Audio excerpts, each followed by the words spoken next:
welcome back to my channel. It is my favorite time in the month, and that is TBR time.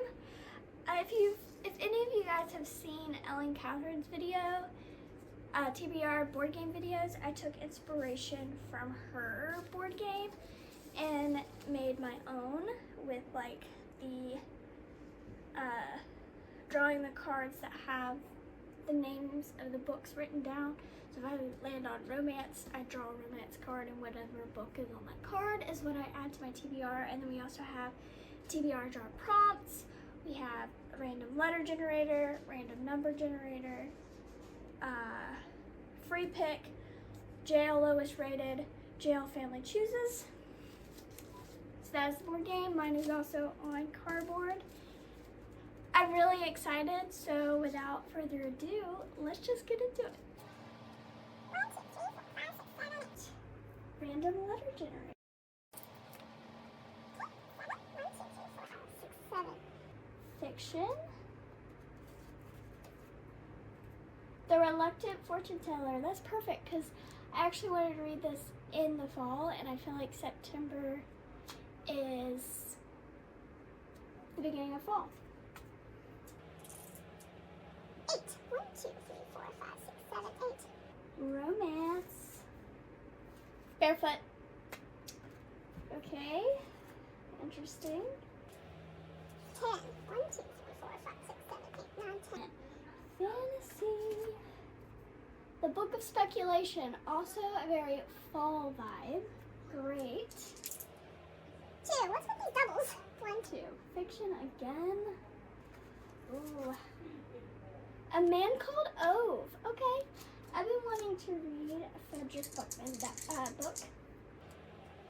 Okay, 9. 1, 2, 3, 4, 5, 6, 7, 8, 9. That's 11. 1, 2, 3, 4, 5, 6, 7, 8, 9, 10, 11. Oh my god, it's fiction. I'm not okay with this fiction and stuff. The Sky Above Us. Oh, I softy enough that. 6. 1, 2, 3, 4, 5, 6. Mystery thriller. I Survive. I've been wanting to read this so bad.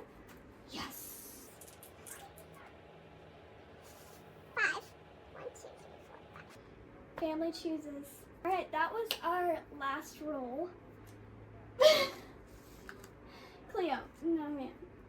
Okay, so for the random letter, I'm gonna have Siri give us a random letter. Give me a random letter. Why? Why? Okay, so I think I'm gonna choose Addicted to You by Krista and Becca Ritchie for our random letter. I'm reading this for a video, and so I figured let's make this part of the TBR. Now for the TBR jar prompt.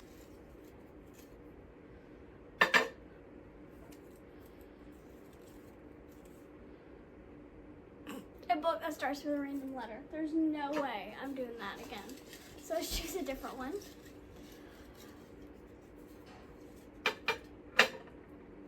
Let's see. A book that ends in an odd number of pages. Okay, this could be interesting. Let's see. Our just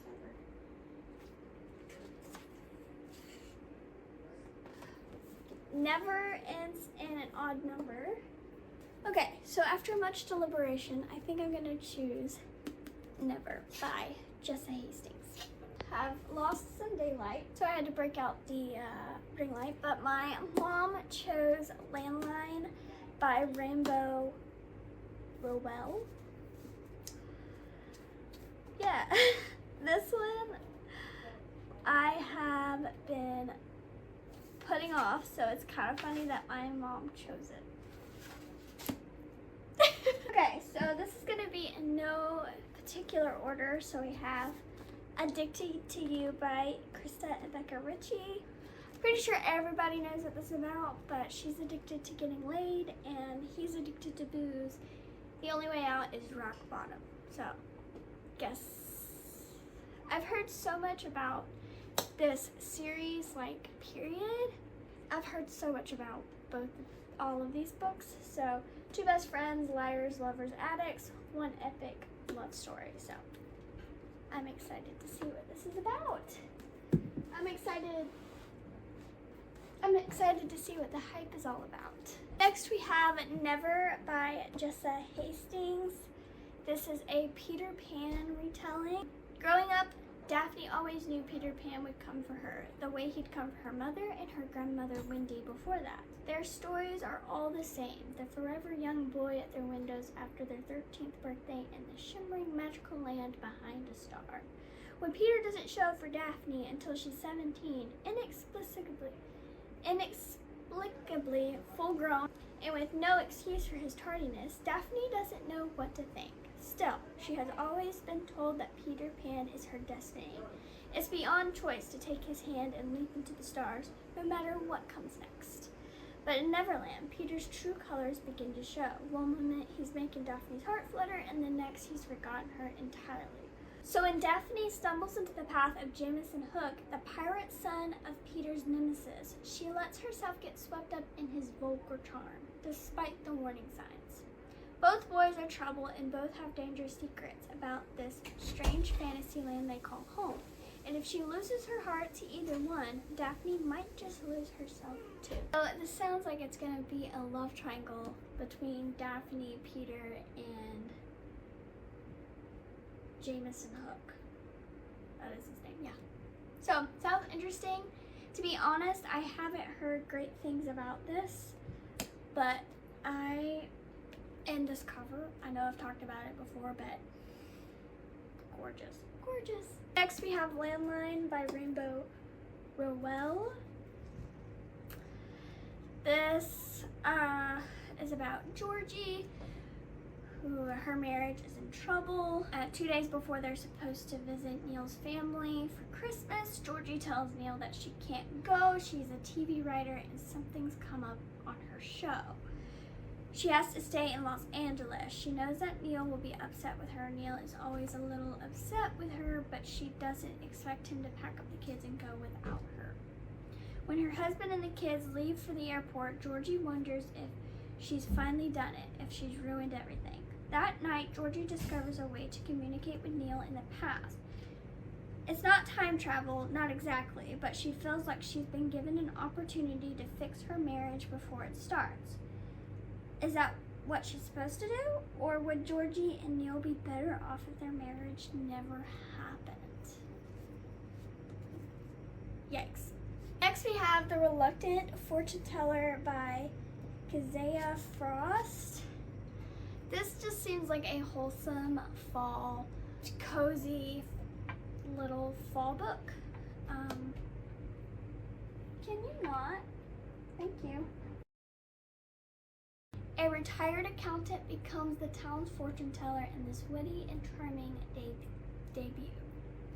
Nabort has always lived a life on the sidelines. It's why at 73 years old, he's broke and alone, except for the company of a chihuahua.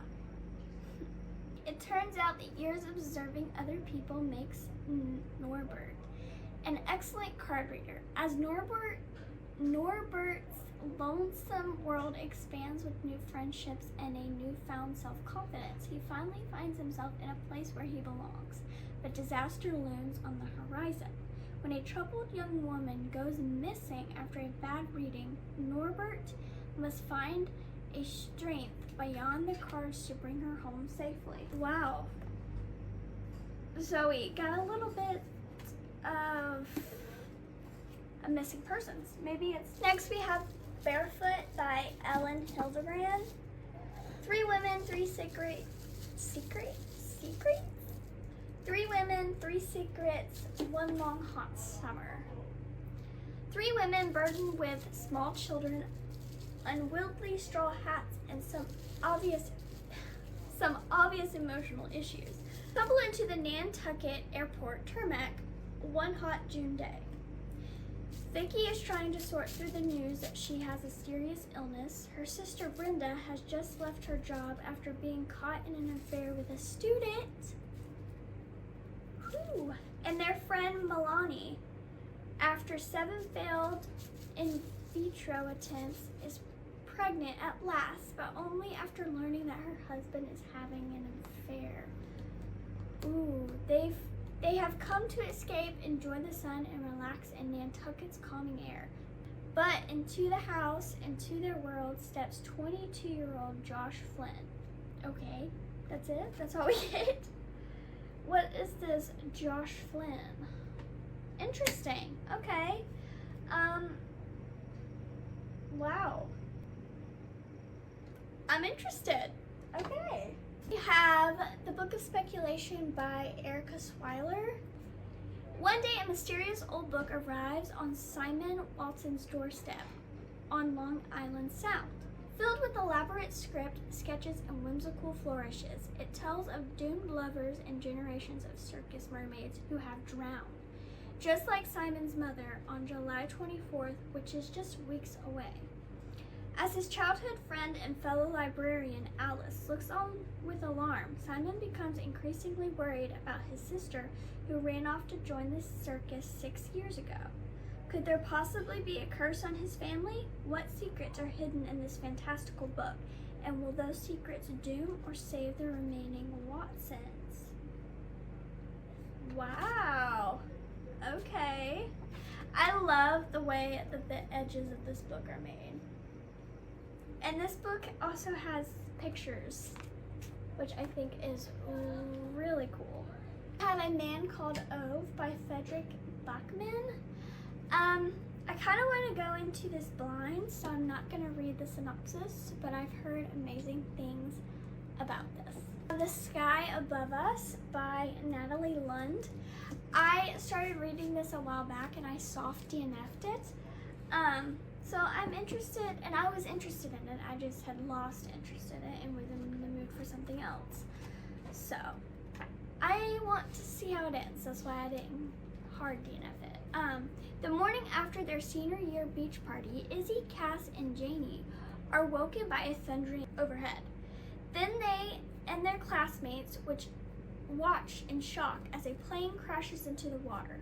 When the passengers are finally recovered, they are identified as Izzy's twin brother, Israel, Cass's ex-boyfriend, Shane, and Janie's best friend, Nate. But Izzy can feel when her brother is in pain, and she knows he's not really dead. So she, Cass, and Janie set out to discover what actually happened that day and why the boys were on the plane. So, very interested to see how all of that happens. The font is real big, so anyway. Next we have 5 Survive by Holly Jackson. I also want to go into this blind, so I'm not going to read the synopsis, but I have been wanting to read this so bad. I've been waiting for it to be on a TBR, and it finally is. I'm so excited to read this. I've heard mixed things about it, but I'm so excited. Guys, that is it for today's video. I hope you guys enjoyed. If you did, make sure you like, comment, and subscribe. It helps me out so much, and thank you so much for being here with me today. And I will see you in the next one. Bye!